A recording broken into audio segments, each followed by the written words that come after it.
Mantan Ketua Umum Partai Amanat Nasional Amin Rais mengaku menerima uang 600 juta rupiah dari Yayasan Sutrisno Bachir yang ditransfer ke rekeningnya antara 15 Januari hingga 13 Agustus 2007.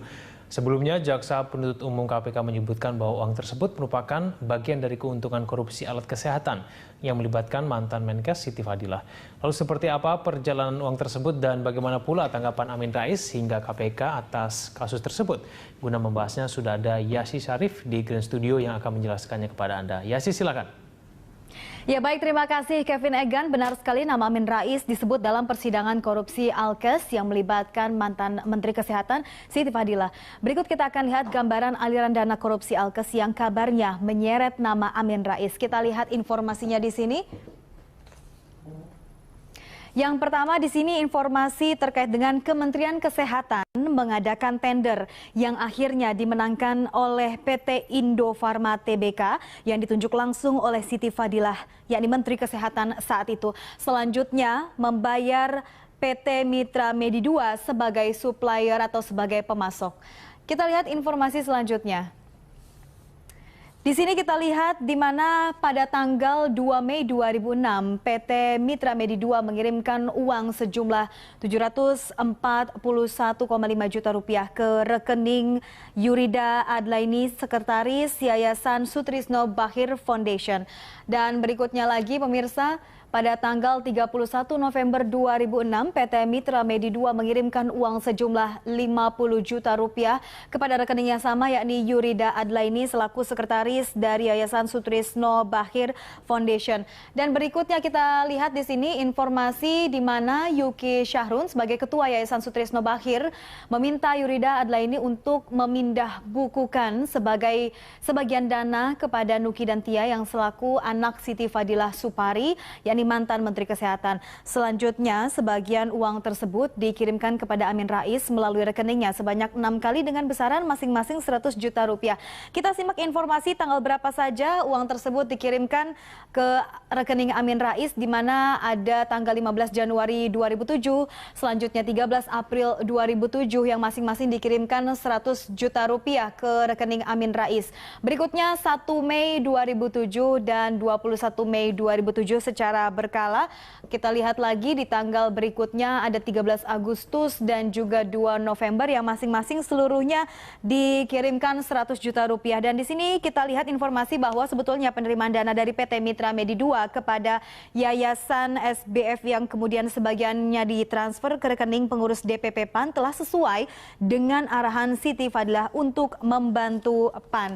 Dan pemirsa, kita lihat setelah namanya disebut dalam sidang korupsi Alkes yang melibatkan mantan Menteri Kesehatan Siti Fadilah, Amin Rais pun mengakui pernah menerima uang tersebut dari Sutrisno Bachir yang kala itu disebut sebagai bantuan. Berikut kita lihat keterangan dari Amin Rais setelah namanya disebut dalam persidangan.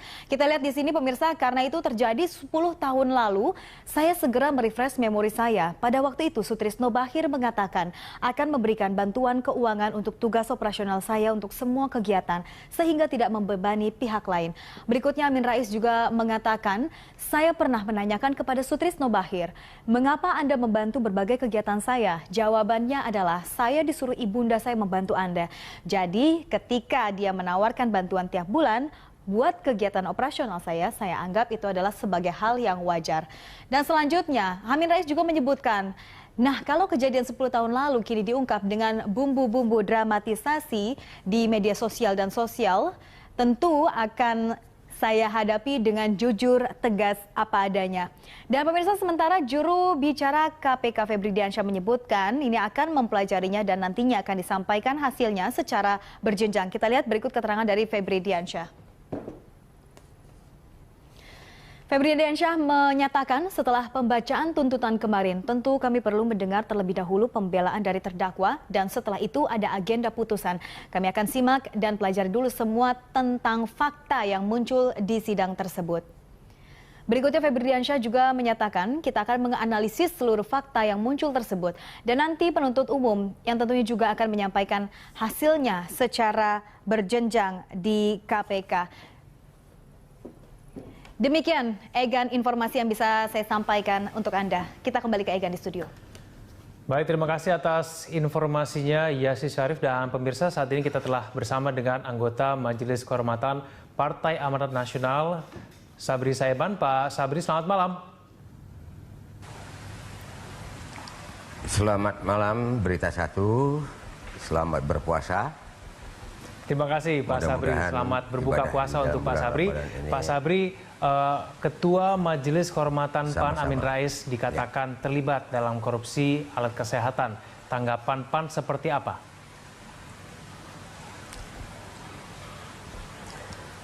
Saya tidak mau bicara soal partai, karena ya saya sudah tidak lagi di dalam eksekutif partai ya. Yang kedua, kalau berbicara mengenai Amin Rais, beliau sahabat saya yang telah bergaul dengan saya lebih kurang 30 tahun. Sepak terjangnya saya tahu betul, dan beliau adalah seorang yang sangat konsekuen dan konsisten dengan ucapan-ucapannya. Oleh karena itu, kalau saya ditanya bagaimana tanggapan saya, tentunya saya tidak akan masuk ke ruang yang ke arah politik.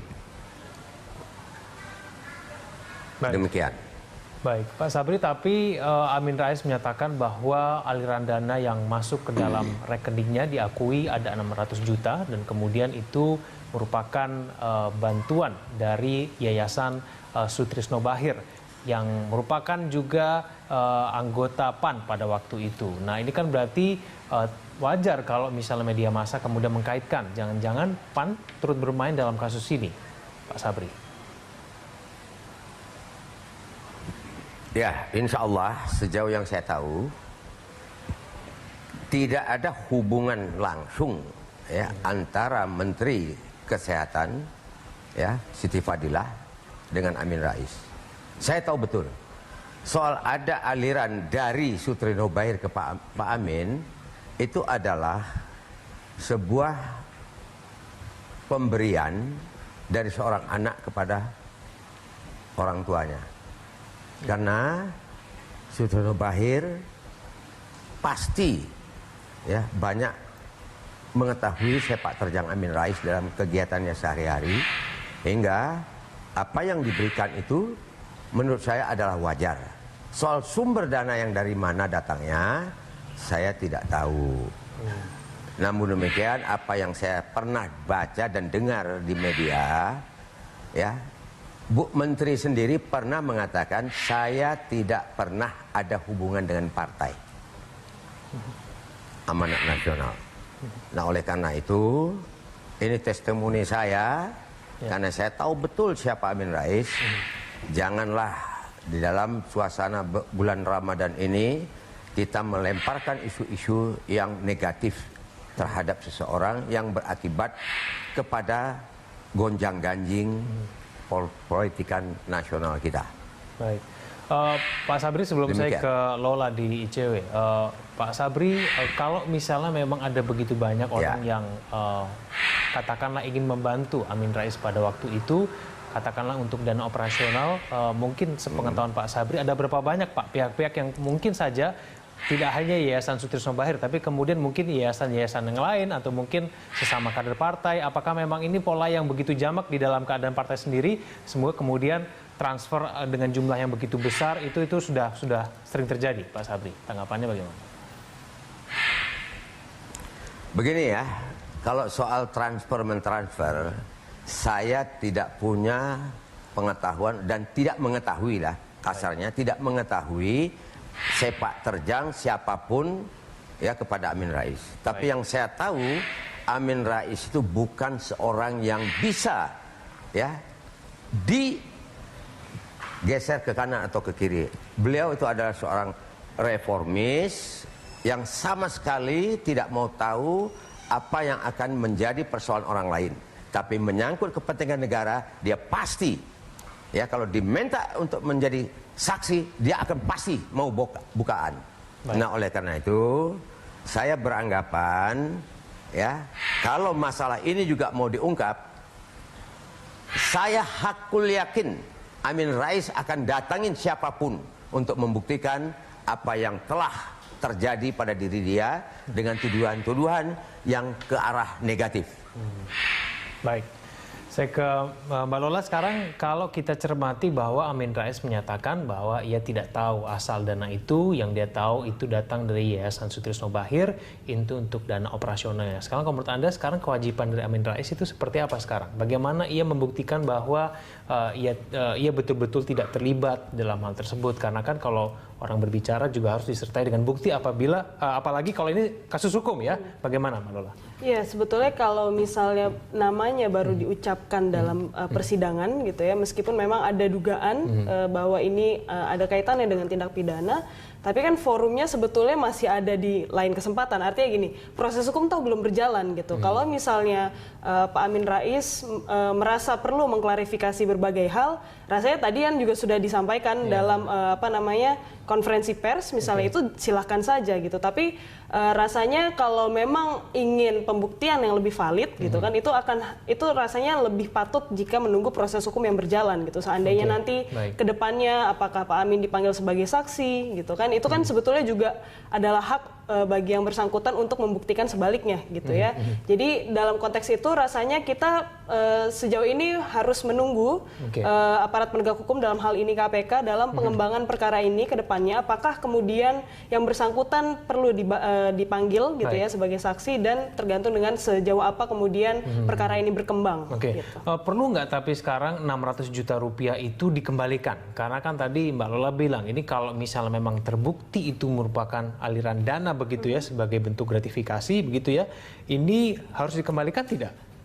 Kan Pak Amin Rais ini nggak tahu itu asal dananya dari mana, itu bagaimana? Iya, rasanya pun kalau misalnya ada kerugian keuangan negara yang dikembalikan gitu ya, itu tidak menghapus pidananya gitu. Jadi, dan itu diatur dalam Undang-Undang Tipikor, sehingga pun kalau misalnya ada pengembalian uang gitu ya, dan tapi kasusnya sudah berjalan dan kedepannya mungkin entah ada pembuktian atau tidak gitu ya, tapi pada intinya begini, kerugian keuangan negara ketika pun sudah dikembalikan itu tidak akan menghapus pidana gitu. Jadi kalau misalnya sekarang toh ini juga sudah berjalan bahkan 10 tahun gitu ya ke belakang, rasanya channel itu sudah tidak memungkinkan lagi untuk ada sekarang gitu. Beda ketika misalnya Pak Amin ketika menerima uang itu dalam kapasitasnya ketika itu sebagai misal ketua MPR, yang bersangkutan memang wajib untuk lapor dalam jangka waktu 30 hari gitu ya soal gratifikasinya. Sehingga itu masih bisa masuk skema itu. Tapi kalau misalnya sekarang rasanya sudah tidak ada lagi, dan kita harus tunggu proses atau jalur apa yang akan ditempuh oleh aparat penegak hukum berkaitan dengan informasi atau fakta persidangan yang berkaitan dengan Amin Rais ini. Baik, kita jeda dulu, kita akan lanjutkan dulu kita. Pak Sabri ditahan dulu, kita akan kembali ke Anda nanti usai jeda. Pemirsa, Prime Time Talk akan segera kembali.